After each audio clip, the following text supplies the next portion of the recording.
Like Sarah Drew, Millicent can come over and snap my neck and I wouldn't ask anybody in the world to press charges because I probably deserved it. What's up guys? Today I'm gonna be coming at you with my first book review. If you watch my booktube newbie tag, you would know that My Lovely Wife by Samantha is the book that really made me want to start this channel because I had so many emotions, especially after I finished reading the book, as the ending is This has spoilers, so proceed with caution, and if you are expecting quality literary analysis, well, don't. In a short moment, you will learn how your expectation of things will make or break something, and I speak from experience. Take this haircut for example. If you don't care about my haircut, just fast forward until I actually start talking about the book. But if you think that I look like an Asian PTA mom whose favorite form of exercise is the brisk walk, well, you would not be alone. But you know what? I accept that. In fact, I invite that. Asian moms are cool. PTA moms are cool. I have a thing for moms, even though I never want to be one. So being compared to a mom is always a plus in my book, unless you're comparing me to my mother, in which case that's not as much of a plus. I love her dearly, but I don't think I would ever want to be told that I behave like her. That's just no. So you might be wondering, what's the problem with this haircut, Hannah? It doesn't look that bad. Well, if I don't straighten my hair, it looks like I have bought a knockoff wig off of Wish, gave it a bad dye job, and plopped it on. It is a frizzy mess. Why'd you get the haircut in the first place if it doesn't work for your natural hair? First of all, I wasn't even looking to get a haircut. I was volunteered up to get a haircut by my mom, and second of all, I never asked for this haircut. I asked for an inch off and maybe a little layering to soften things up, but I always leave with my hair 3 inches shorter and a lot of layers. A whole lot of layers. Actually, the length might be my mom's fault because she kept talking to the hairdresser when she was cutting and the scissors kept getting closer to my face, but that's my expectation now. Every time I sit in that chair, I know that I'm gonna be leaving with the Asian mom haircut. The haircut she gives to my mom and the haircut that I get. So if she doesn't cut my hair like that and she leaves it a little bit longer, my gosh, I'm pleasantly surprised. If she cuts it a little shorter, well, I was expecting that, so it's not that big of a deal. As you can see, it's these expectations that allow me to accept the fact that I'm gonna look like I've got electrocuted for the next couple months easier. It's gonna be fine. And the fact that if I don't wanna look like I've been electrocuted and I straighten my hair, I'm just gonna look 30 years older. That's also fine. I accept that. This is a temporary problem. The moral of the story is when your expectations are high, lower them. That way you'll always be pleasantly surprised, or at least the disparity between your expectations and what actually happened isn't that bad. With this book, I made the fatal mistake of raising my expectations. So if you haven't heard already, My Lovely Wife is a psychological thriller that follows a married couple, Millicent and Tobias, although that's not his real name, but for simplicity's sake, we will refer to him as such, and how they basically keep the spark in the relationship by getting away with murder. They have 2 kids, Rory and Jenna, and the novel sort of follows their home life and their killing life and how they sort of intersect and diverge, and how their decisions to go kidnap and prey on the young women in their community tear apart at their family, their community, their friends, and eventually their marriage. Because if you haven't already known, it doesn't go that great for them. Now, let's get into some of my thoughts that I had while reading. You might ask, if your life motto is to just lower the bar, why did you raise the bar for this? Well, it's a multitude of things. There was a lot of hype around this book. There was a lot of good reviews and the premise seemed cool. So I was like, I'll come in with higher expectations. I am expecting to enjoy this book. I can expect to enjoy a book if a lot of other people have enjoyed it. I felt safe and secure in doing so. Entering into the first chapter, I was intrigued because the premise is good. But Tobias, reading from his perspective, even though he is rationalizing all of his behaviors, he still felt sleazy to me. And it might just be because I'm not into reading from the male perspective. I don't really like guys. I don't know if I can say that because I am straight, but I don't like guys. And Tobias is really just a compilation of all the reasons why I don't like guys. But at the end of the chapter, I made it my way through and I was like, you know, even though I'm not really sold on this narrator, the story is good so far. It's intriguing. I have questions. I want to know more. I want to continue on. Cut to the next chapter and Tobias goes home to his wife. I'm disgusted. I have a zero tolerance policy for cheaters, so Tobias is literally in the doghouse. I can't care about him anymore. I don't even know what Tobias looks like. My brain refused to give him the energy to create like an image of him in my head. For me, even though he's a tennis player and he's supposed to be fit and everything, he is short and balding and we have no face, but he is short and balding. That's all I know about him. In my brain, he's short and balding. I refuse to make him good looking and charming or whatever that Samantha Downing wants me to do. Now, however, when I met Millicent, I cast Sarah Drew as her because the lady on the cover was a white lady with red hair, and if you don't know who Sarah Drew is, she's also a white lady with red hair. That's pretty much the reasons why I cast her as Millicent. If you don't know me, know that I have a deep, unending love for Sarah Drew. 10 out of 10 would take a bullet for her. I love her so much that recently one of my emails to my teacher turned into a 4-paragraph love letter to Sarah Drew. We don't need to get into that. Now you might be wondering, who the hell is Sarah Drew? Because apparently a lot of people don't know. I'm disappointed in you if you don't know who Sarah Drew is.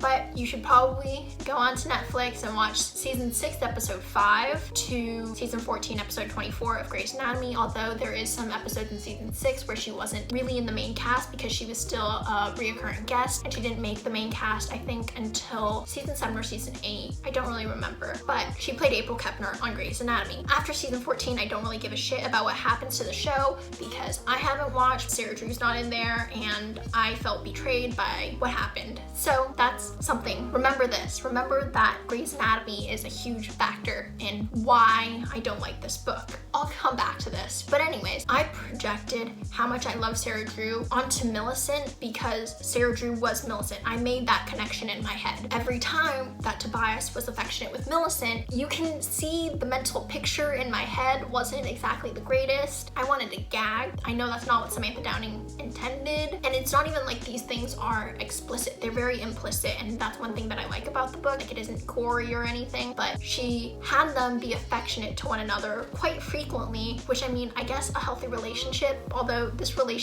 marriage is not healthy at all. But that's what really turned me off. This marriage didn't really have me going, oh my gosh, I feel the tension, I feel the electricity here, because I was imagining the love of my life, Sarah Drew, and a musty, crusty, dusty cheater. So yeah, besides the point, I continued forward. Let's take a look at Millicent and her characterization outside of Sarah Drew for a second. Millicent is portrayed as cool, more stoic, etc. She's really just shown to be the cold B word from the beginning. She looks down on PDA. When Millicent and Tobias went out on a double date with their friend, she really was repulsed by their PDA, and it's told to Tobias by his friend that he never understood what the draw was with Millicent because she is so cold and distant. But to me, Millicent is a goddess. She is a great mom. She provides structure to her kids. I love good parents that just does something to me, that does something for me. She's put together. She grinds because she's the one who is the reason that their family can live in this upper middle class area of their community. She's the glue that keeps this family together. She takes no shit, especially from Tobias. It's revealed in the past that she left Tobias once before because he had done something, and she left, she took the kids, and when she came back, she was like, there is no second chance with me. And I love that. I admire that. I just like Millicent. She's a bad bitch, and how can you not be attracted to that? Her characterization, even the Downing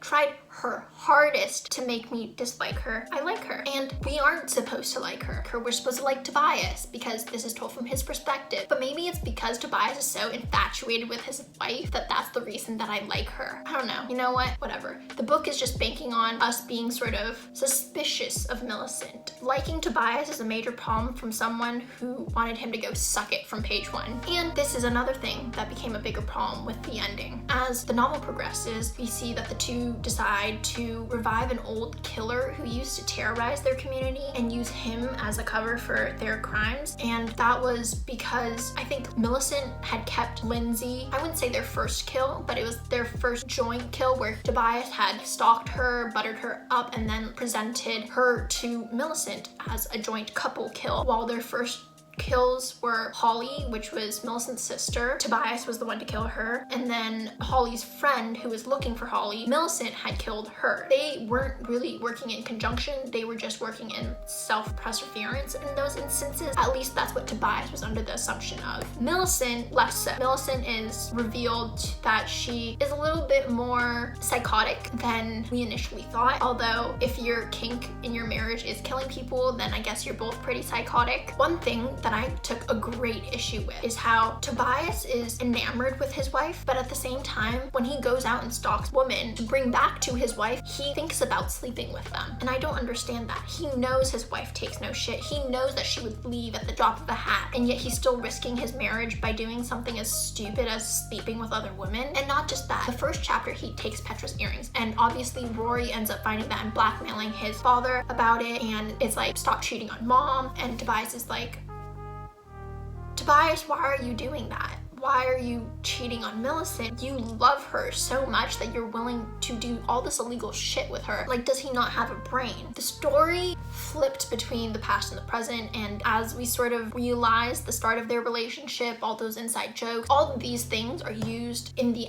end for how Millicent kills, how they are killing, why she's doing the things that she's doing. And for Tobias, I don't really understand how he didn't see the signs, because the whole entire subplot of Holly and Millicent. Millicent was supposedly being tortured by Holly and she almost died, and Holly ended up going to a mental hospital, but then when they were married and they had kids, Holly came back, and then Tobias ended up killing her because he thought self-defense. But it's obviously later revealed that Millicent was actually the perpetrator, but she had painted herself as the victim. He never asks Millicent any questions. He is so eager to please. He literally talks to the investigators to do all these things. He's never involved with any of the actual killing of the women that the two bring together, but he never bothers to ask questions. And when he does start suspecting things from Millicent, he goes about it in a not so smart way. He's acting shady and he's trying to spy on his wife, who obviously is the mastermind of this whole entire thing, or like the driving force. So he's just not doing things great. In the middle, I was like, nothing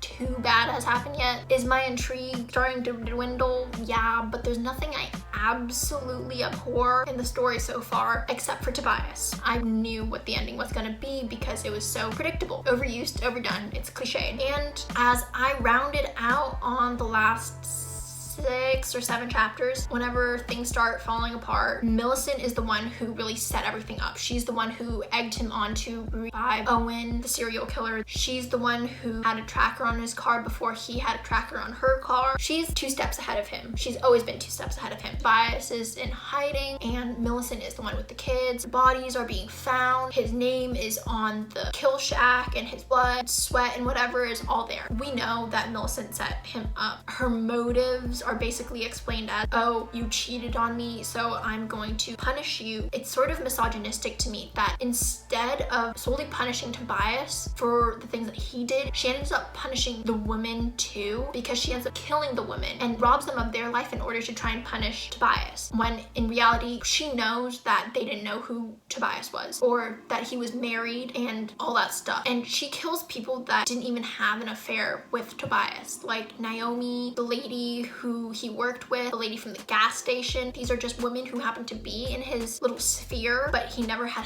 a romantic or sexual interaction with these ladies, except for Lindsay. This is one thing that I don't really understand, see why this was the way Millicent went about it, considering that we had seen before that she would leave like that and she wouldn't look back. There are other things that I felt like she would have done before, deciding to kill a bunch of random ladies. What I don't understand is her fucking psychotic break at the last-ish chapter. Millicent is supposed to be cold and distant, yet she's so emotional in this certain time period. I love Millicent, and her character pretty much was ruined by the twist. Reading it from Tobias's perspective was just salt in my wounds, because this man is twisting his mentality to just maintain his innocence. And what I don't understand is how everybody else also bought into his innocence and his victim complex. He's basically absolved of his involvement with the whole entire killing incident, even though he was the one who was initially pinned as the killer and Millicent was initially the victim, which honestly, I feel that's the way it should have gone. But he didn't. He got custody of the kids. I don't understand how the children flipped sides so quickly. Don't understand why the hell Jenna would be stabbing her mom. I don't understand why, in the epilogue of sorts, why they moved to Europe and lived happily ever after. I realize I've been leaving a lot of things out of my synopsis and that sort of sucks, but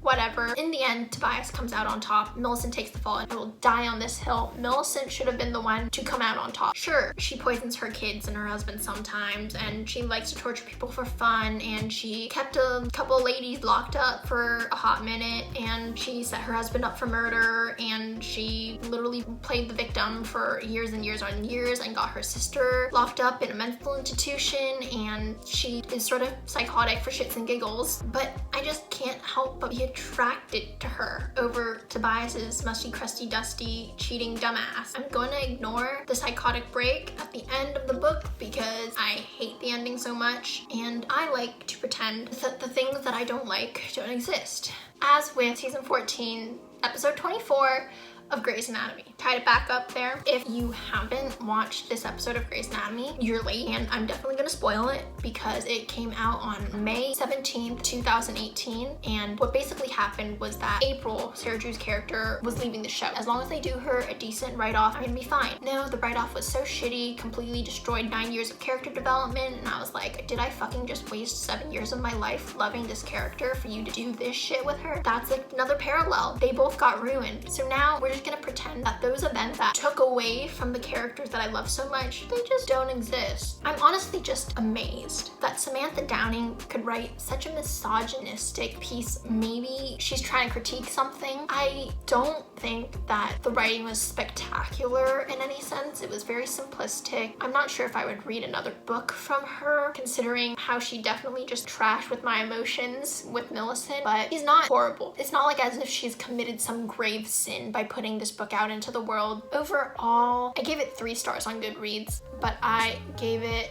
3 stars because I'm pretending the ending doesn't exist. So for Millicent, she's one of the redeeming factors of the book in a book that has a lot of shit going on in it. That's it for my first book review. Stay fresh and I'll catch you next time.